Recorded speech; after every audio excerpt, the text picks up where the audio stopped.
Ngiphinde nginamukele-ke la ekhaya lethu la esichaza khona amaphupho. Uma ukuthi umusha kule channel, ngicela ushaya subscribe, ucele-ke nabanye bezo-subscribe. Uma ukuthi le video ibuka ku-TikTok, thatha inamba ku-bio, usibhalele-ke ku-WhatsApp ukuze-ke uzosibuza njalo amaphupho oba nawo ekuseni.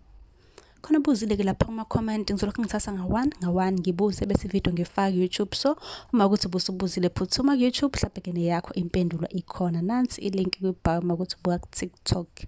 Ukuphupha ngegazi noma-ke ngokopha, ake ngingene nje kulokhu. Uma ukuthi-ke uphupha uyopha isikhathi eside futhi awazi-ke ukuthi kungani kahle kahle opha, lokho kube ukuthi uzohlangabezana nesikhathi esinzima maduzane nje empilweni yakho. Kusho ukuthi kumele ulindele ubunzima obuzayo empilweni yakho, kunezinto nje ezizokuphazamisa ezingeke zikuphathe kahle.